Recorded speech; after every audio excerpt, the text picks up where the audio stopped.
BJP TDP Jana Sena के गठबंधन के बाद आंध्र प्रदेश के पलनाडु में एनडीए की जनसभा पीएम मोदी करेंगे संबोधित।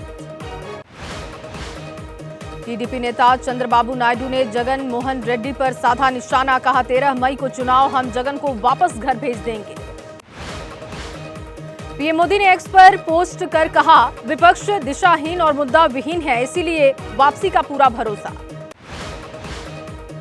कर्नाटक में कांग्रेस सरकार पर पीएम मोदी ने साधा निशाना, लूट में लिप्त होने का लगाया आरोप।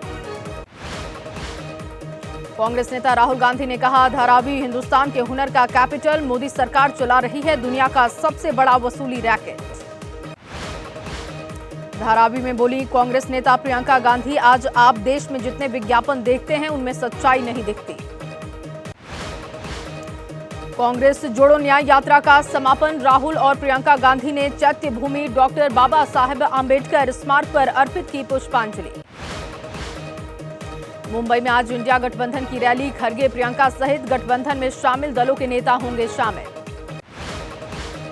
मुंबई में आज राहुल की मणि भवन से अगस्त क्रांति मैदान तक न्याय संकल्प पदयात्रा, कई प्रतिष्ठित हस्तियां भी होंगी शामिल।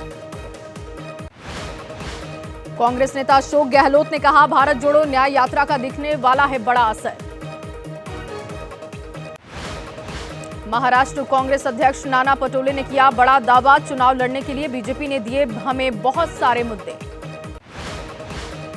महाराष्ट्र सरकार में मंत्री और शिंदे गुट के नेता उदय सावंत ने किया दावा, मुंबई में राहुल गांधी की रैली परिवारवाद से है, परिवारवाद की है सभा।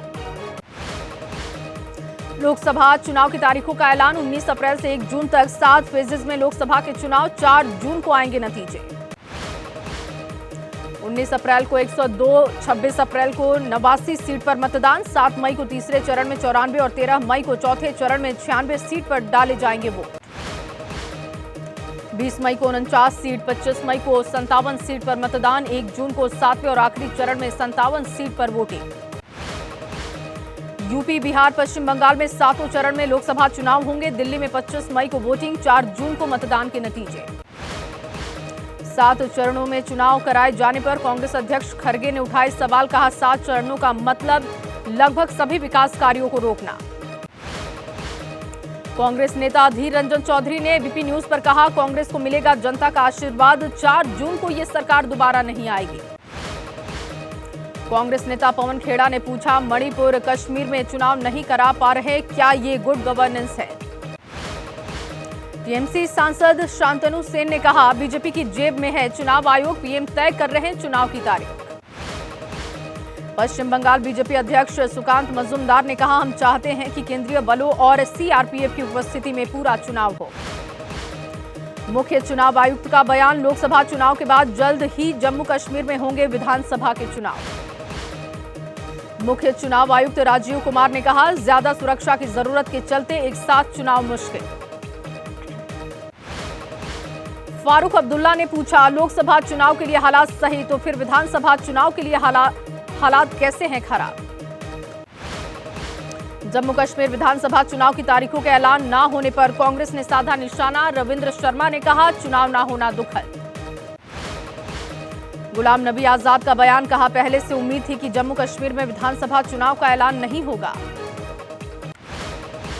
एबीपी न्यूज के सर्वे पर जम्मू कश्मीर में बीजेपी नेता कविंद्र गुप्ता ने किया दावा, कहा लोकसभा चुनाव में कश्मीर घाटी में कमल जरूर खिलेगा। चुनाव आचार संहिता लगते ही यूपी में प्रशासन ने दिखाई सख्ती, गाजियाबाद में उतरवाए गए होर्डिंग्स और banners. Overseas friends of BJP ने लंदन में कार रैली का आयोजन किया। नॉर्थलेट से बेम्बली में स्वामी नारायण बीएपीएस मंदिर तक निकाली गई रैली। राजस्थान के मुख्यमंत्री भजनलाल शर्मा का बयान, बीजेपी का कार्यकर्ता 24 घंटे काम करने वाला कार्यकर्ता, बीजेपी पूरी तरीके से तैयार। छत्तीसगढ़ के पूर्व मुख्यमंत्री भूपेश बघेल ने कहा, हम आशा करते हैं कि निष्पक्ष होगा चुनाव। छत्तीसगढ़ के मुख्यमंत्री विष्णुदेव साय ने एबीपी न्यूज से कहा, छत्तीसगढ़ की 11 सीट जीतेगी बीजेपी। पंजाब विधानसभा में नेता विपक्ष प्रताप सिंह बाजवा ने कहा, पंजाब के लोग बीजेपी को रिजेक्ट करेंगे। एमपी के पूर्व सीएम शिवराज सिंह चौहान ने कहा, एमपी में जीतेंगे 29 की 29 सीटें। कांग्रेस नेता दिग्विजय सिंह ने बीजेपी पर साधा निशाना, कहा सट्टे की कंपनी से 1300 करोड़ रुपए का चंदा बीजेपी ने लिया। हैदराबाद में बोले एआईएमआईएम प्रमुख ओवैसी, बिहार, यूपी, महाराष्ट्र में पहले से ज्यादा सीट पर लड़ेंगे चुनाव। एसपी ने लोकसभा चुनाव के लिए एक और लिस्ट जारी की है, 6 और प्रत्याशियों के नाम का ऐलान। एसपी सांसद डिंपल यादव ने कहा, युवाओं को रोजगार मिले या ना मिले, महिलाओं को सुरक्षा मिले या ना मिले, ये इसका चुनाव है। यूपी कांग्रेस अध्यक्ष अजय राय का बयान, जनता बेरोजगारी, महंगाई, भ्रष्टाचार से परेशान, सिपाहियों की भर्ती का पेपर भी लीक हुआ। यूपी बीजेपी अध्यक्ष भूपेंद्र चौधरी ने कहा, स्वार्थी और जातिवादी पार्टियों ने पिछली बार भी किया था गठबंधन, सभी ने हश्र देख लिया। अमेठी में स्मृति ईरानी ने कहा, नामदार और कामदार के बीच काम का फर्क राष्ट्र के सामने पेश कर सकता है ये लोकसभा क्षेत्र। आप नेता गोपाल राय ने बीजेपी पर आरोप लगाया, बीजेपी ने सरकार के बहुमत के अहंकार में पिछले 10 सालों में संविधान की धज्जियां उड़ाई।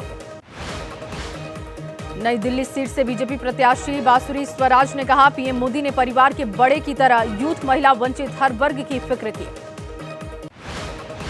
सीडीएस जनरल बिपिन रावत की 66वीं जयंती पर एनएसए अजीत डोभाल ने कहा, देश के नायक राष्ट्रीय इच्छा शक्ति और देश के अस्तित्व के लिए आवश्यक। नागपुर में आज आरएसएस की 3 दिवसीय अखिल भारतीय प्रतिनिधि सभा की बैठक होगी खत्म।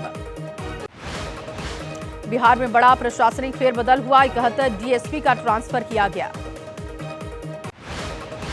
दिल्ली आबकारी नीति मामले में 7 दिन की ईडी कस्टडी में बीआरएस नेता के कविता, ईडी के मुताबिक मामले की मास्टरमाइंड है के कविता। कोर्ट में ईडी ने किया खुलासा, के कविता के केजरीवाल और सिसोदिया के साथ थी पॉलिटिकल अंडरस्टैंडिंग, ईडी ने कोर्ट में एक चैट भी किया पेश। संदेश खाली में ईडी की टीम पर हमले का मामला, सीबीआई ने शाहजहां शेख के भाई समेत 3 लोगों को गिरफ्तार किया। सीबीआई ने शाहजहां के भाई आलमगीर समेत माफुजर और शिलाजूर मौला को किया है गिरफ्तार, टीएमसी यूथ विंग से जुड़ा बताया जा रहा है माफुजर। बिहार शिक्षक भर्ती परीक्षा पेपर लीक मामले में ईओयू की जांच में खुलासा हुआ, 14 मार्च को लीक हो गया था पेपर। साक्ष्य के साथ बीपीएससी को रिपोर्ट भेजेगा ईओयू, 15 मार्च को हुई बीपीएससी भर्ती परीक्षा को रद्द भी किया जा सकता है। सीए के खिलाफ ओवैसी ने सुप्रीम कोर्ट से लगाई गुहार, कहा संवैधानिक कानून के आधार पर नागरिकता देना नुकसानदायक। रामपुर के चर्चित डूंगरपुर केस में एसपी नेता आजम खान दोषी करार, 18 मार्च को एमपी एमएलए कोर्ट सुनाएगी सजा। पुणे आईएसआईएस मॉड्यूल केस में एनआईए का एक्शन, एनआईए ने आरोपियों की 4 संपत्तियों को कुर्क किया। यूपी की रायबरेली में खेत में मिले शव का मामला, मृतक की भतीजी समेत 3 लोग अरेस्ट हुए। पुलिस की सख्त पूछताछ में तीनों आरोपियों ने कबूला जुर्म, पुलिस ने तीनों आरोपियों को भेजा है जेल। उत्तराखंड की रुड़की में 13 साल के बच्चे की हत्या करने वाले आरोपी की गिरफ्तारी, मासूम ने आरोपी को आपत्तिजनक हालात में देखा था। प्रयागराज में इलाहाबाद हाई कोर्ट के पास हुए सड़क हादसे में 4 लोग घायल, पुलिस कांस्टेबल बताया जा रहा है ड्राइवर। हरियाणा के रेवाड़ी में ऑटो स्पेयर्स पार्ट्स कंपनी में विस्फोट, गंभीर घायलों को भेजा गया रोहतक पीजीआई। नौसेना को समंदर में बड़ी सफलता मिली, आईएनएस कोलकाता ने 35 समुद्री लुटेरों को किया है गिरफ्तार। तमिलनाडु के नीलगिरी के कुन्नूर में पहाड़ी पर जंगलों में आग का प्रकोप, 30 हेक्टेयर वन विभाग की संपदा में फैली आग। हिमाचल प्रदेश के मनाली में पर्यटकों की भीड़, सोलंग नाला में बर्फबारी से घिरी पहाड़ी। मथुरा में होली की धूम, आज बरसाना में खेली जाएगी लड्डू मार होली। लड्डू मार होली के दूसरे दिन बरसाना में होगा विश्व प्रसिद्ध लठमार होली का आयोजन। बीसीसीआई के सचिव जय शाह का ऐलान, आईपीएल 2024 का पूरा टूर्नामेंट भारत में ही खेला जाएगा। विमेंस प्रीमियर लीग में आज फाइनल मुकाबला है, दिल्ली कैपिटल्स और बेंगलुरु की टीम के साथ मुकाबला होगा।